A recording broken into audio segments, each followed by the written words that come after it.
An absurd reasoning. The pages that follow deal with an absurd sensitivity that can be found widespread in the age, and not with an absurd philosophy which our time, properly speaking, has not known. It is therefore simply fair to point out at the outset what these pages owe to certain contemporary thinkers. It is so far from my intention to hide this that they will be found cited and commented upon throughout this work. But it is useful to note at the same time that the absurd, hitherto taken as a conclusion, is considered in this essay as a starting point. In this sense, it may be said that there is something provisional in my commentary. One cannot prejudge the position it entails. There will be found here merely the description, in the pure state, of an intellectual malady. No metaphysic, no belief is involved in it for a moment. These are the limits and the only bias of this book. Certain personal experiences urge me to make this clear. Absurdity and suicide. There is but one truly serious philosophical problem, and that is suicide. Judging whether life is or is not worth living amounts to answering the fundamental question of philosophy. All the rest, whether or not the world has 3 dimensions, whether the mind has 9 or 12 categories, comes afterwards. These are games, one must first answer.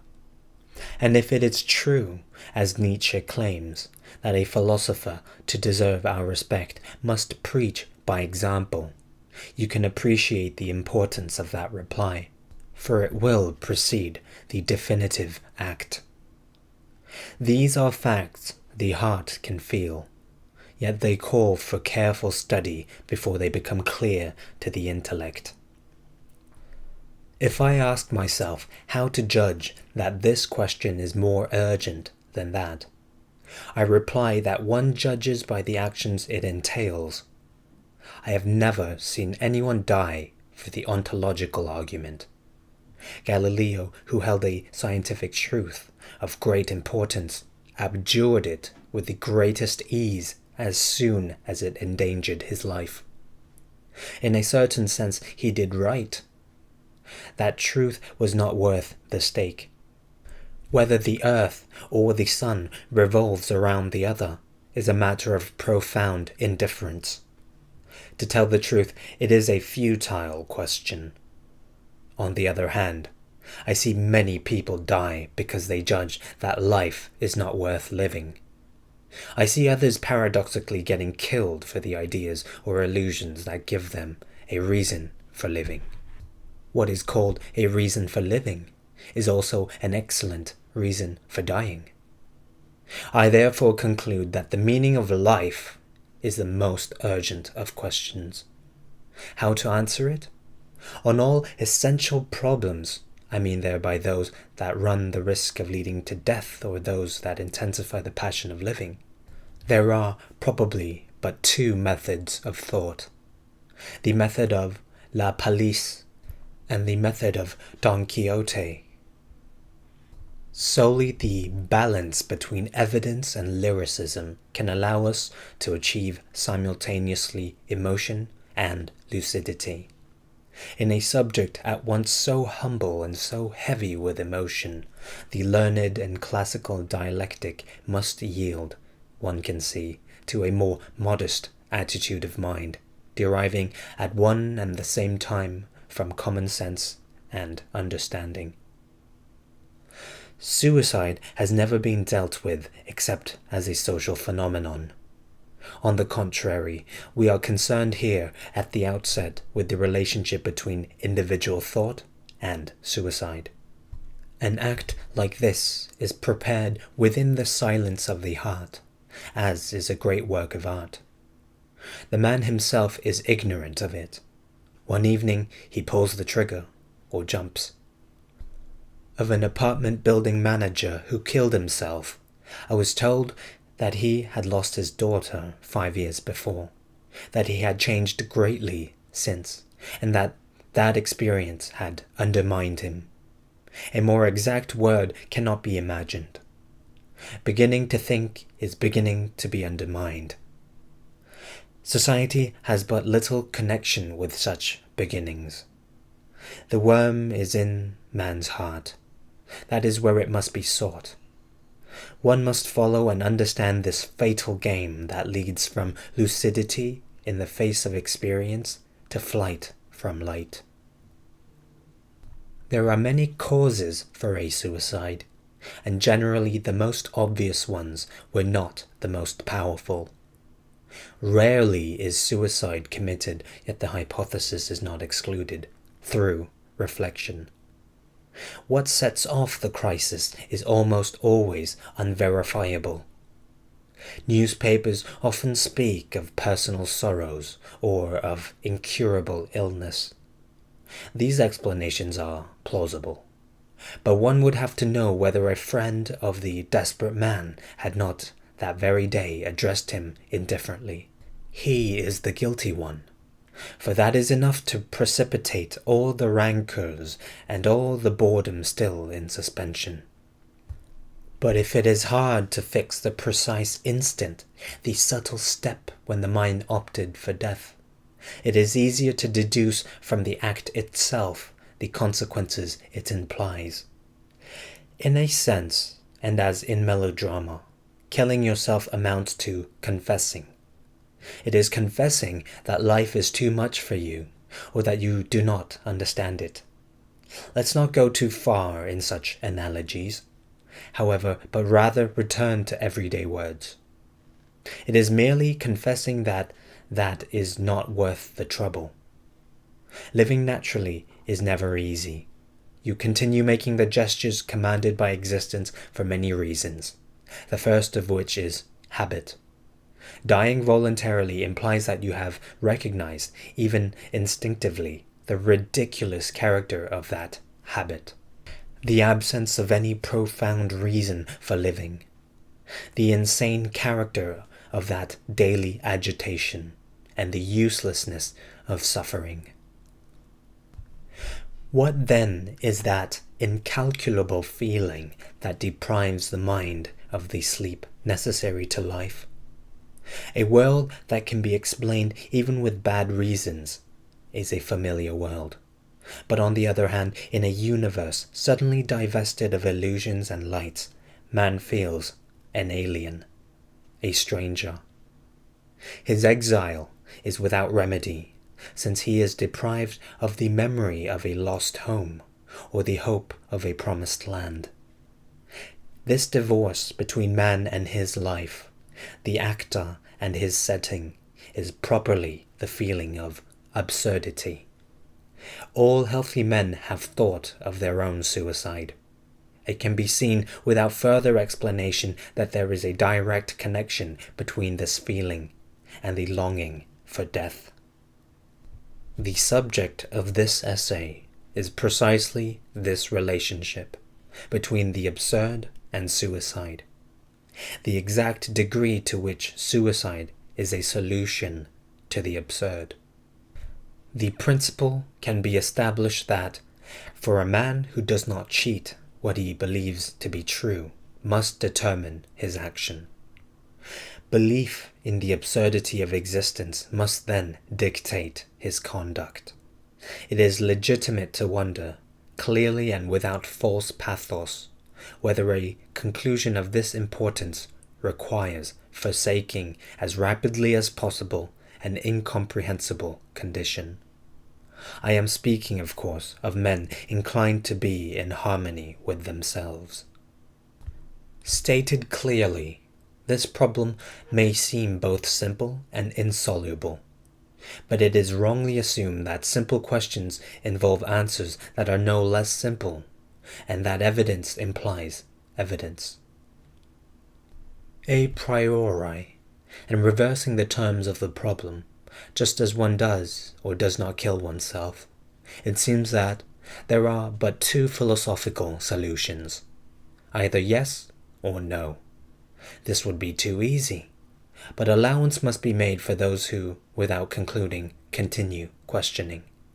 Here, I am only slightly indulging in irony. This is the majority. I notice also that those who answer no act as if they thought yes. As a matter of fact, if I accept the Nietzschean criterion, they think yes in one way or another. On the other hand, it often happens that those who commit suicide were assured of the meaning of life. These contradictions are constant. It may even be said that they have never been so keen as on this point, where, on the contrary, logic seems so desirable. It is a commonplace to compare philosophical theories and the behavior of those who profess them. But it must be said that, of the thinkers who refused a meaning to life, none except Kirillov, who belongs to literature, Peregrinos, who is born of legend, and Jules Lacquier, who belongs to hypothesis, admitted his logic to the point of refusing that life.